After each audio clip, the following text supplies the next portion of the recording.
Jadi ngerti serang khalidina fiha. Ulangi kalau belum mengerti. Pikiran buruk menciptakan perasaan buruk, hasilnya buruk. Hasil buruk ini kan nambah buruk pikiran teh, perasaan tambah buruk lagi, atau hasilnya lebih buruk lagi, yang lebih buruk nambah lagi, kan begitu. Paham sampai sini? Jadi sebetulnya siklus keburukan itu ternyata semakin berbahaya. Karena itu khalidina fiha. Itu. Nah, jadi sekarang nyambung ya. Kalau surga itu tidak takut, tidak sedih. Karena takut kehilangan, jadi cemburu. Takut kehilangan, jadi posesif. Takut kehilangan, jadi sieun. Betul nggak? Kan sebetulnya itu neraka semua. Itu tuh semua ilusi pikiran sebetulnya. Kenyataannya kan tidak begitu. Nah, terus ya teh. Bisi, menteng ngerti saya udah gini, saya stop aja ngaji. Ya, segitu sudah jelas masih ngerti kene. Saya yang bingung. Gitu. Baik. Nah, makanya neraka versi leluhur bangsa Nusantara. Neraka itu dari naraloka. Na itu api, ra itu cahaya, loka itu lokasi. Jadi naraloka adalah tempat yang terkena api. Jadi wujudnya api apa? Wujudnya api itu adalah kebencian, iri hati, apa saja yang menyulut kita. Jadi orang boleh marah, ya biarkan saja orang marah. Cuman kita jangan terpancing oleh orang marah. Saat kita terpancing dengan marahnya orang, berarti kita tuh sedang menjadikan diri kita naraloka, tempat yang terkena api. Kartos teta neraka teh. Jelas kan? Itu. Jadi neraka itu adalah tubuh kita saat kesadaran kita rendah. Jadi neraka itu adalah tubuh kita akibat kesadaran kita rendah, maka akibat dari kesadaran rendah manusia menderita. Itu yang disebut dengan fa'amal ladina syaku, cilaka. Jadi cilakanya kita itu karena kesadaran rendah. Paham ya? Jadi kalau begitu gimana caranya supaya nggak cilaka? Ditingkatkan kesadaran. Gitu. Nah, lanjut kalau gitu. Sekarang kita lihat. Nah, kalau tadi neraka versi para leluhur.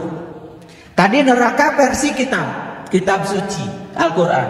Kan sama gitu-gitu juga. Betul? Oke. Baik. Sekarang supaya kelihatan agak saintifik, saya menggunakan sedikit referensi. Saya mengambil ya hasil risetnya David Hawkins. Ini saya ambil dari buku judulnya Letting Go. Letting Go itu artinya pasrah. Ya, yang pernah membaca mungkin nyambung dengan pembicaraan saya. Ternyata di bukunya David Hawkins itu ada yang namanya skala emosi. Jadi skala emosi itu dari nilainya 20, 50 sampai skala emosi yang nilainya 1000 atau di atas 700 itu. Kalau sudah di atas 700 itu sudah masuk kelompok pencerahan itu. Di bawah 200 itu disebut dengan reptilian. Di atas 200 disebut the wisdom. Jadi kita cek. Di bawah reptilian itu ada satu skala namanya ketakutan. Ketakutan itu nilainya 100. Masih jauh sampai mencapai 1000. Ini dalam skala emosi David Hawkins. Kalian gak usah tanya sama saya gimana risetnya, karena saya panjang. Perlu 4 SKS menjelaskannya. Karena risetnya itu tidak menggunakan psikologi. Risetnya menggunakan fisika. Menggunakan yang disebut dengan tension, yaitu tegangan. Jadi ketegangan otot yang diukur, sehingga menimbulkan skala emosi.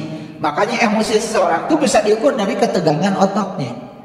Makanya orang yang emosi suruh joget, bingung itu, kemana musik, kemana suku, gitu. Makanya saya lihat kalian skala emosinya disuruh joget aja, kelihatan di situ, ya, gitu. Nah, kembali ke sini. Jadi cirinya orang yang ketakutan, ini masih punya ketakutan. Satu, dia melihat bahaya di mana-mana. Itu cirinya. Gitu. Anak mau sekolah,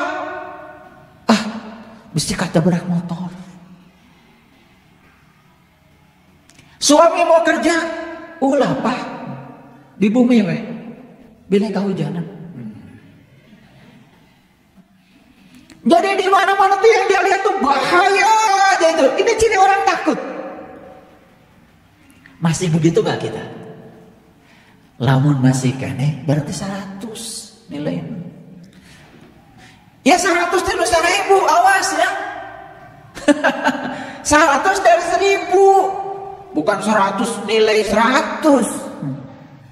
Ini skala emosi. Jadi orang yang masih takut itu cirinya apa? Melihat bahaya di mana-mana. Makanya ketika dia melihat bahaya di mana-mana, dia sedang bikin apa? Neraka bukan? Makanya takut itu neraka yang paling besar.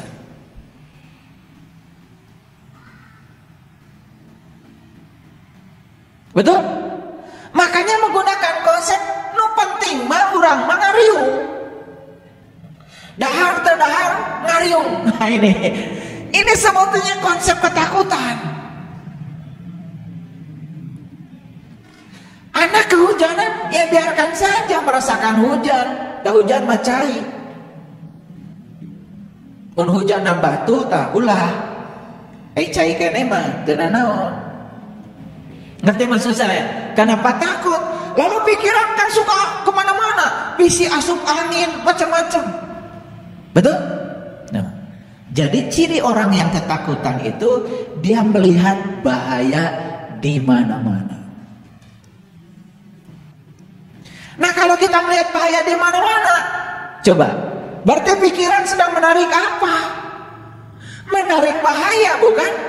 Jadi kalau segala sesuatu terjadi dalam hidupan kita, karena kita yang menariknya, kita lihat bahaya di mana-mana, maka bahaya wae setan.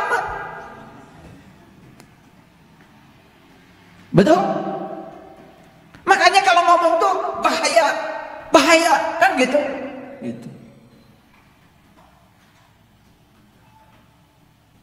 Yang kedua, berusaha untuk menghindar. Orang yang takut itu berusaha menghindar. Coba, orang yang takut gagal, ajak bisnis, dia akan menghindar. Selalu menghindar. Dan yang ketiga, defensif. Defensif. Selalu menggunakan alat pertahanan. Dia mencari-cari alasan untuk tidak berbuat. Hanya memasangkan telinga saja, orang lain mau bicara udah gak mau. Maka orang yang defensif coba ajak seminar. Seminar ini, saya udah tahu. Seminar ini, saya sudah tahu, coba. Makanya gak maju-maju. Dia bikin neraka untuk dirinya sendiri. Defensif.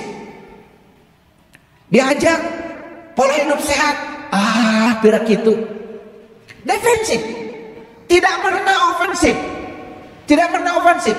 Kalau diajak itu, diajak, kita olahraga yuk biar sehat. Ayo, gitu. Selalu defensif. Mencari cara untuk tidak berbuat. Paham? Ini kayaknya ciri-cirinya ada pada kita semua. Pada kalian maksudnya. Yang keempat, sibuk dengan masalah keamanan.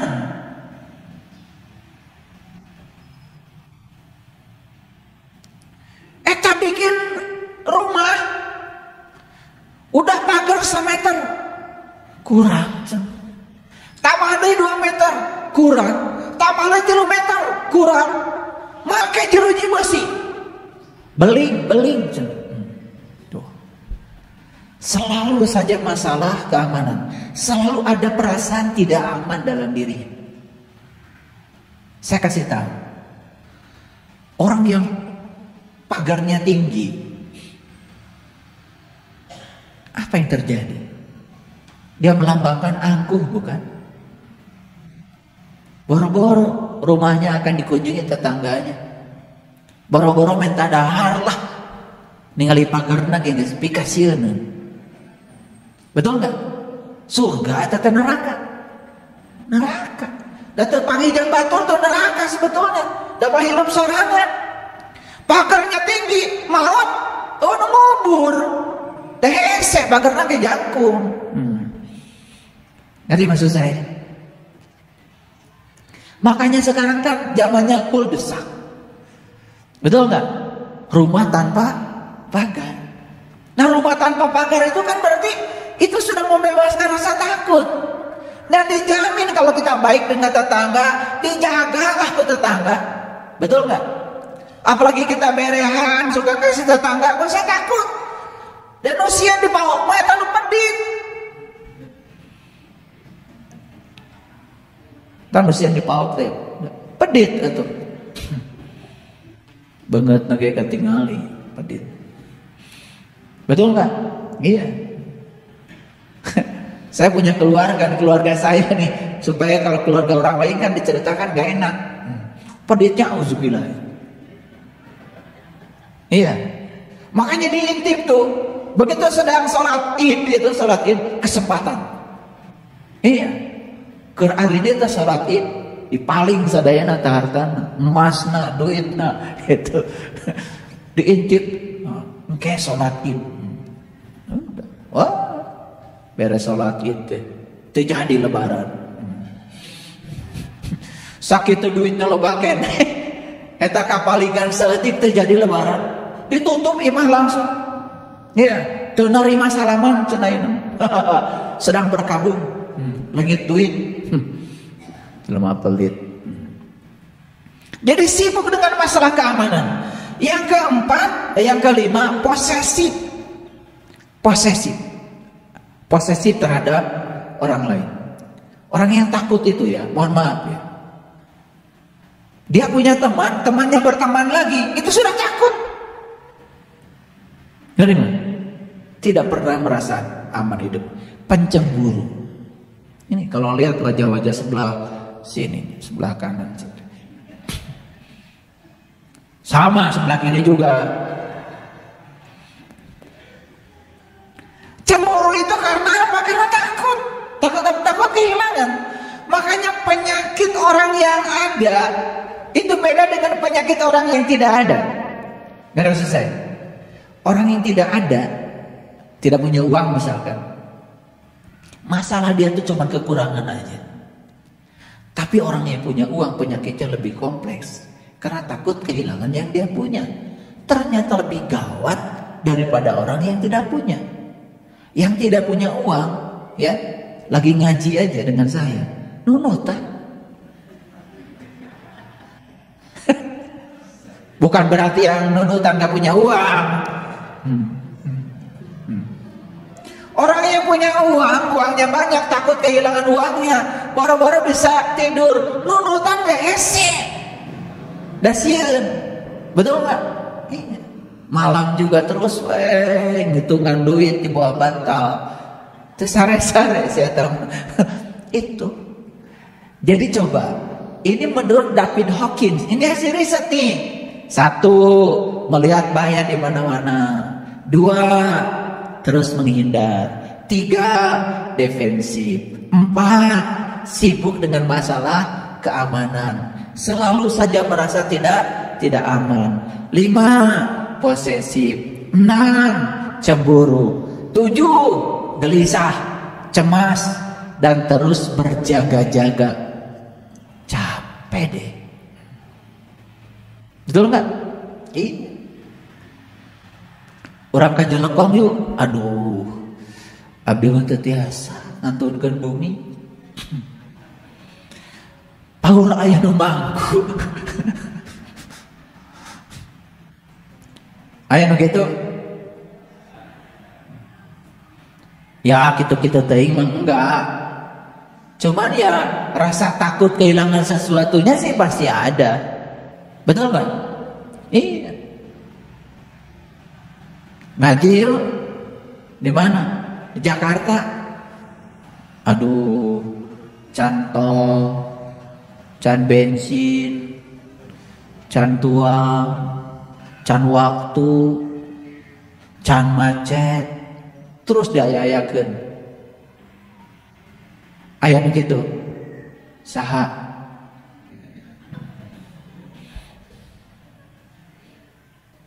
Jadi setiap diajak tuh selalu ada membuat daftar hal-hal yang menakutkan. Betul kan? Gak pernah polos gitu. Ayo gitu. Dan saya suka mencoba ya. Mohon maaf. Kalian udah tahunan belajar dengan saya. Saya ajak sesuatu yang sederhana. Nanti kita nyepi di Bali lah. Bulan apa ya? Maret. Sungguh hujan.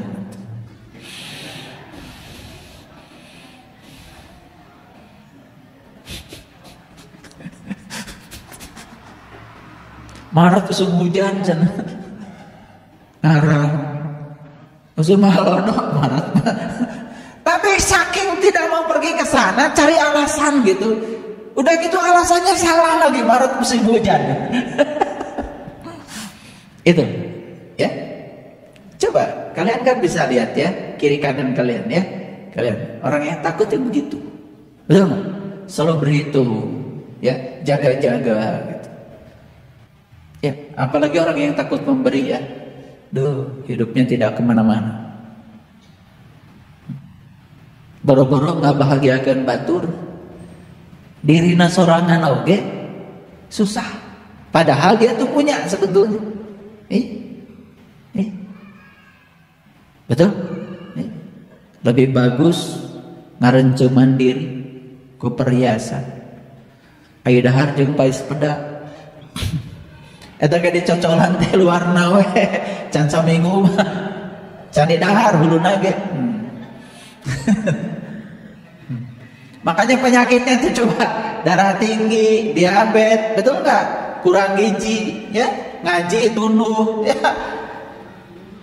Nih, darah jeung ulu ketak lencat istimewa. Nih ciri wajah takut nih. Nih bisa dideskripsikan nih. Wajah-wajah takut itu cirinya apa? Dipenuhi kecemasan dan ketakutan. Maaf ya. Orang-orang yang wajahnya cemas, takut, itu di otak, di wajahnya tuh kelihatan. Hormonnya itu adrenalin. Dan kalau diajak bicara selalu negatif, defensif. Yang kedua, ya, penyakitnya mau jauh. Nggak getar atau jantung nanti.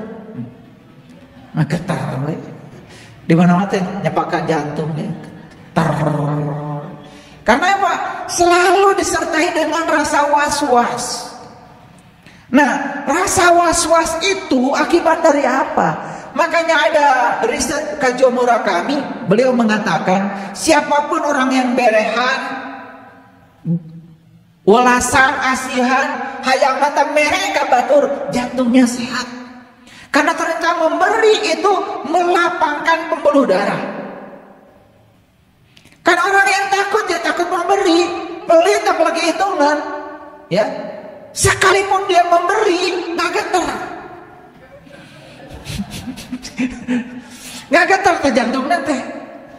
Merasa letiknya nggak getar kok mau Maria Obama pegat ke jantungnya.